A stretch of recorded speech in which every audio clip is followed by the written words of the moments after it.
Hello and welcome to Thoughts on Rice, a podcast hosted by the University of California Cooperative Extension Rice Advisors. I'm one of your hosts, Sarah Marsh, and I'm a Rice Farm Advisor for Yolo and Colusa counties. I'm Whitney from DeForest. I'm the Cooperative Extension Rice Advisor for Sutter, Yuba, Placer, and Sacramento counties. My name is Luis Espino. I'm the Rice Farming Systems Advisor for Butte and Glenn counties. I'm Michelle Leinfelder-Miles. I'm a farm advisor in the Delta region. I work on all sorts of field crops, grains and forages, but one of those is rice. And the counties that I cover are San Joaquin, Sacramento, Yolo, Solano, and Contra Costa counties. Together, the UCCE Rice Farm Advisors seek to provide relevant, topical, research-backed information relating to California rice production.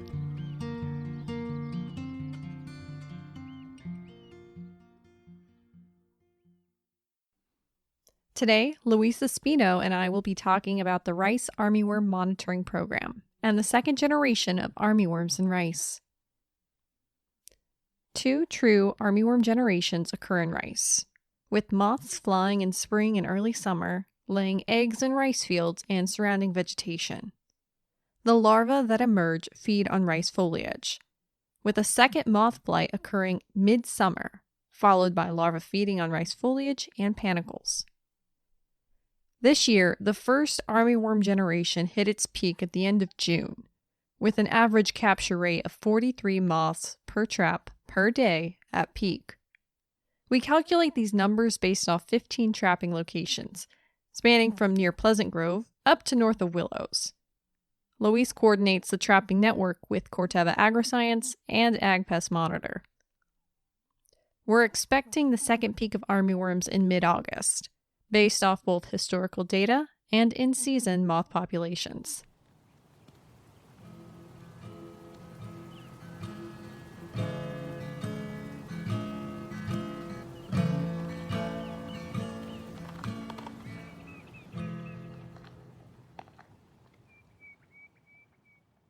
Luis, we're going to talk about armyworms and rice. Can you give us some background on this worm? So armyworms have always been an insect that's present in rice. I don't think there was ever much concern about them. I've been working in rice in California since 2007.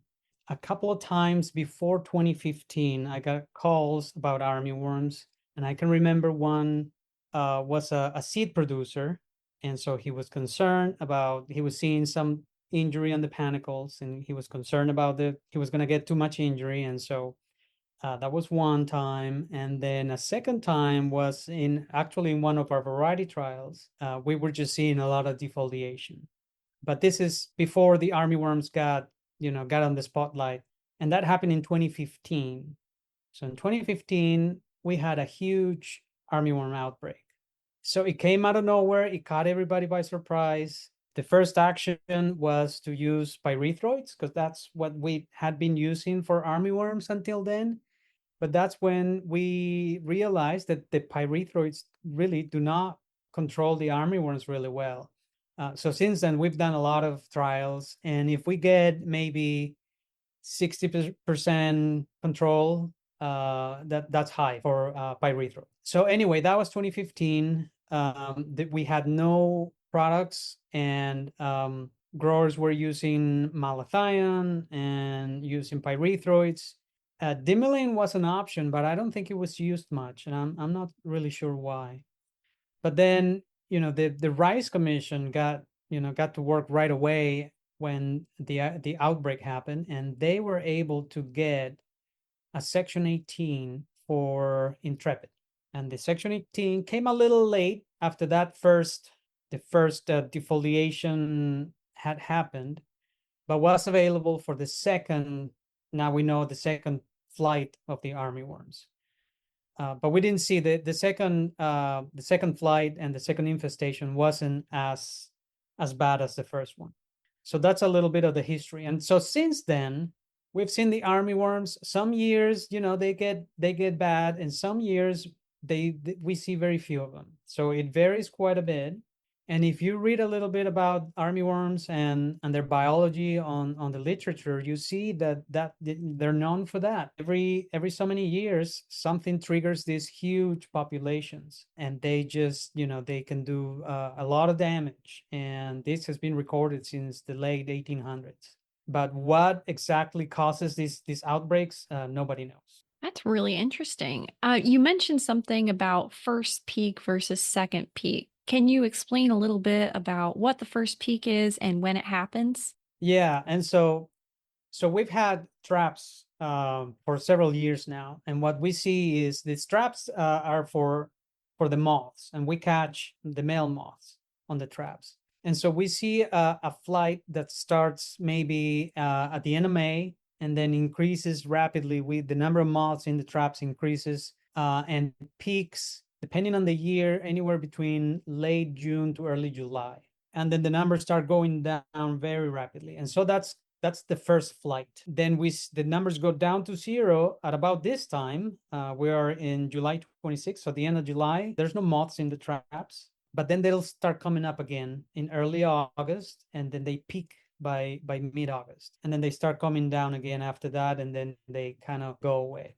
But so those moth peaks are followed by worm infestations in the field, right? And so if you think about it, the moths, they fly, they mate, they lay their eggs around rice fields, and then the worms there's going to be a lag between the egg laying and the worms when we can see them, and they start doing damage on the rice. And so that lag is about a week. And so when the moths peak on the traps, we know that about a week later is when we're going to see the most worms in the field. So the different timings of the peaks, they're at different points in the season, so the rice is at different stages. What type of damage do we see at each of these different peaks, and how does the injury threshold change depending on how many moths fly at the first peak versus how many moths fly at the second? And the first infestation or the first generation of worms is the defoliation is what's the problem. So they'll defoliate the rice. In 2015, we saw defoliation that was all the way to the water level. That's why they were so problematic. And so at that point, the threshold that we talk about is 25% defoliation. So you don't want to let the worms eat more than 25% of the rice canopy that you have in the field at that time.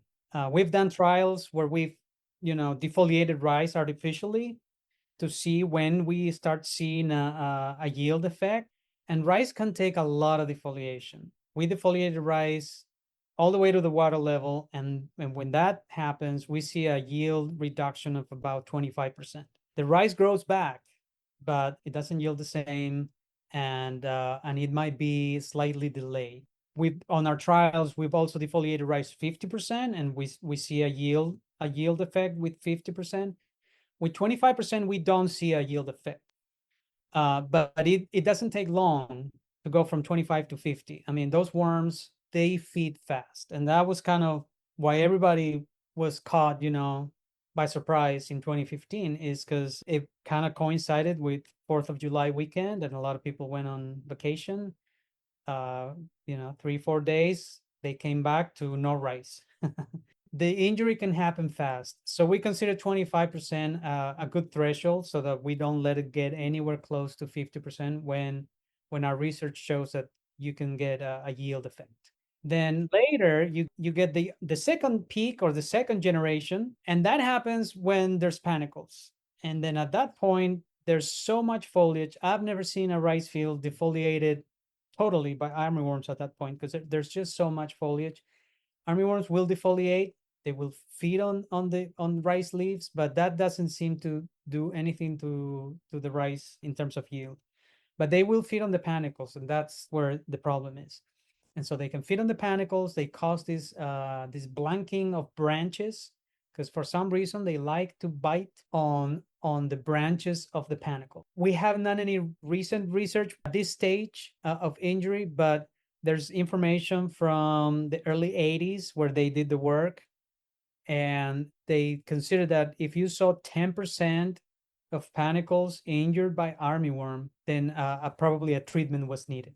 So, at that late stage in the season, there must be kind of limited options for treatment. What can you do at second peak if you see a significant amount of damage? If there was need for a treatment at that point, we can still use Intrepid. Intrepid will be effective at that stage. Right now, that's the only option we have.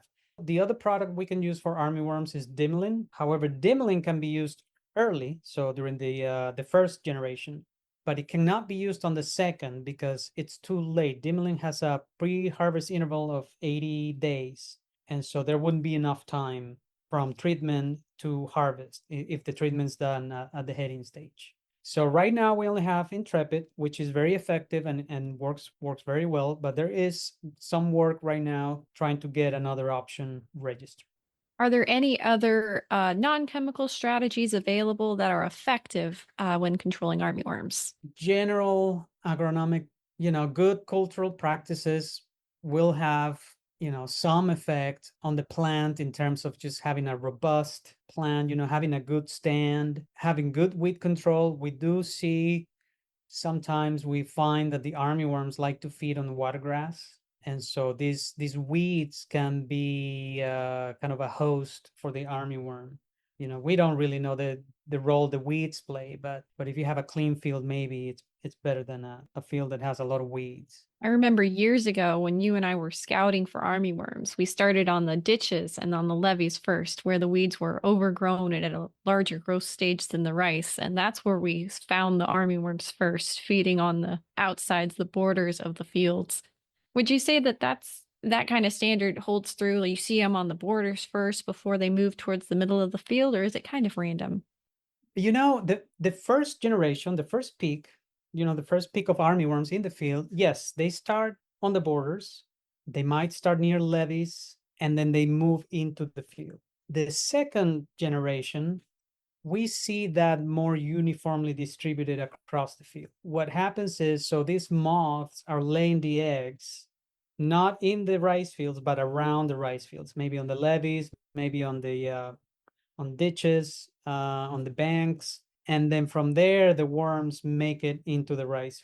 But once they're in the rice, if you've ever looked for worms, about this time of year, you'll find the pupa. And they do pupate in the rice field. So they'll pupate, they lodge themselves between the tillers and make like a sort of a nest there with their frass and dead leaves and make a little nest and pupate there. And it seems like those moths, when they emerge, they just lay eggs in the rice field, some of them at least. And so that's why we see a more uniform into the field type of distribution. Something interesting about the armyworms is that we don't know where they're laying their eggs. I haven't been able to find the eggs, and we've looked for them. They're very good at hiding the eggs.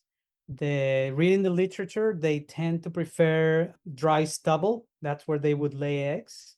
But it doesn't seem like they are laying them in the rice, because I've never been able to find the eggs. And an anecdote that I like to tell is there's this famous entomologist from the late 1800s, Ed Riley, and so he did some work on armyworms, and at the time he offered a $20,000 reward for anybody that could find the armyworm eggs. And apparently nobody was able to claim the reward because they couldn't find it. So they're very cryptic. I know for the research purposes, they have armyworms in cages, and they lay eggs on the rice, and you can see that's how we know what the eggs look like. But in the field, it's really, I've never seen them, so I don't know where they're being laid. And with that kind of incentive, you'd think somebody would have found at least one egg mass. I would think so, but apparently not. Wow. So let's, I guess, change gears a little bit. You talk a bit about the armyworm traps, and I know that you partner with the Ag Pest Monitor website to actually put out an armyworm trapping network that then gets alerts sent out via Corteva AgriScience to people who are interested in tracking the moth populations across the Sacramento Valley. How long has this program been around, and what got it started? Yeah, so we've been doing these traps. We started with just 6 locations, and I think we started maybe in just right after the big outbreak, so 2016.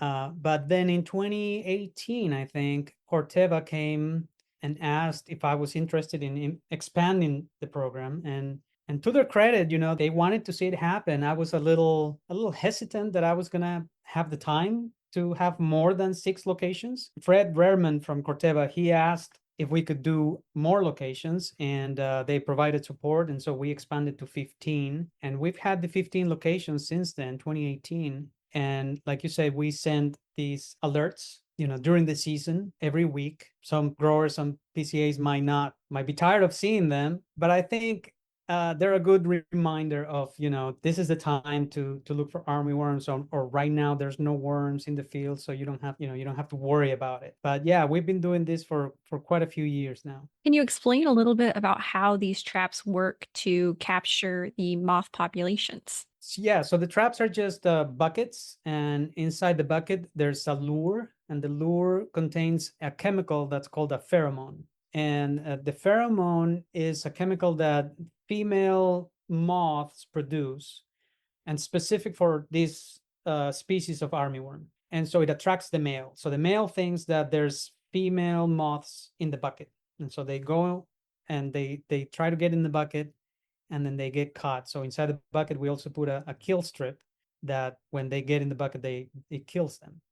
And so it's this pheromone that attracts the moths. And like I said, they're very specific. It's species specific. So we don't find any other species in the buckets other than armyworm. So, after analyzing the results from these traps, how has this year turned out in terms of worm populations? Higher than normal, lower than normal, or pretty much equivalent to what you were expecting? So I would say this year, in terms of the moths, it's been pretty average. I think the numbers we got on average for the Sacramento Valley is about, at the peak, the first peak, 50 moths per trap per day. Other years are anywhere between 30 and 40, so maybe a little above average. And we have seen in some locations higher numbers of worms than previous years. So we do have a few fields that we go to every year, and we look for worms, as we're doing this trapping, just to get a sense of what's the worm population. And yeah, certainly this year we've seen more worms. Right now, there's no worms in the field. They've all cycled out. But having said that, the moth numbers don't really relate to the worm populations in terms of numbers. So for example, last year was the year we got the most moths on the traps than any other years we've been trapping.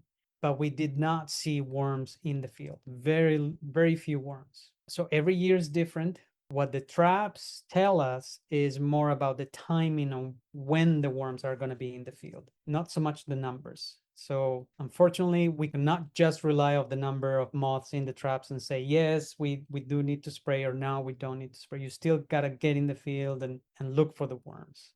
Do you have any kind of expectation for the number of worms coming up in this second peak? So the second peak is typically lower than the first. In general, this second infestation, we don't see as much damage as the first, but because it's during heading, I think, growers and PCAs are a little bit more sensitive to the damage, and, seeing some damage, it's more worrisome for them at that point. But so, yeah, in general, the second is usually lower than the first, but, we'll see. All right, we will see, Luis. Thank you for taking the time to talk about this today. Is there anything else you want to share with us today? Yeah, so this, like we were saying earlier, we've been doing this worm trapping for quite a few years, and so we've been analyzing the numbers that we get. And over the years, the numbers vary, but the timings don't vary too much across the valley. And so when the moths peak, say, are more north, the trap we have the furthest north is on near Road 47 in Glenn County, and the furthest south trap we have is near the Sacramento airport, and they peak about the same time. So there's not a lot of variation on the timing of when the moths peak, and then therefore when the worms also peak. That's really interesting, because for people who aren't specifically familiar with those areas, there's quite a bit of mileage between those two different locations. Yeah, probably at least 60 miles or maybe more. Moving forward, probably we're going to reduce the number of traps that we have because basically we're getting, in terms of the timing, we're getting the same information in all the locations. I think, and this is just my theory right now, more work needs to be done, but I think it's because these worms, they're migrants. And so they're moving in probably from Southern California into our area, and that's why they kind of show up all at about the same time. The true armyworm is known to be a migrant in northern latitudes like in Canada, and so they've done some work, and they know that their moths, they come up from the northern part of the US, and actually probably some of our moths might be making up there. Their winters are so harsh that there's no chance for having survival there during the wintertime. There's no overwintering, so their moths have to be migrants coming from somewhere else.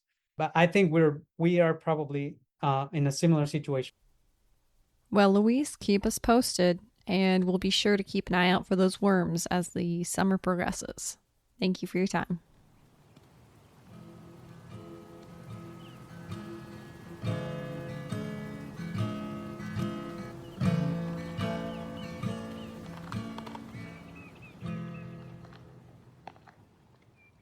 We have a few upcoming events that we'd like to share with you all. The UCCE Hedgerow Demonstration Day will take place on August 14th. It will start promptly at 10 and go until 12, and will take place at a grower-collaborator field between Grimes and Arbuckle. We will meet at the corner of Lodi and Thule Roads. There is information on that in the show notes. The annual Rice Field Day is coming up on August 28th.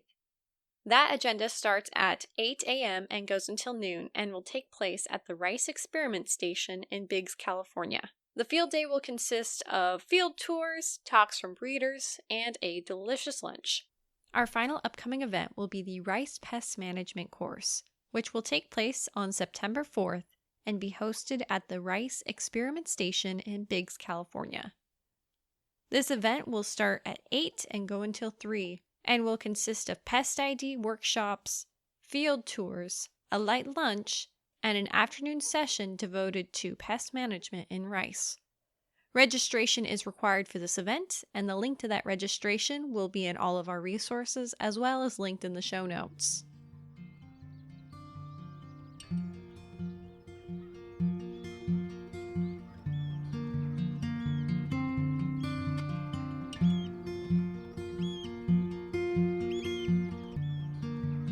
Thanks for listening to Thoughts on Rice, a UCANR podcast.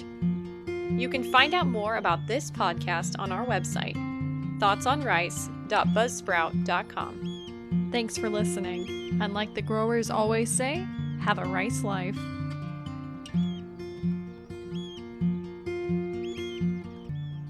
Mention of an agrochemical does not constitute a recommendation, merely the sharing of research findings. Always follow the label. The label is the law.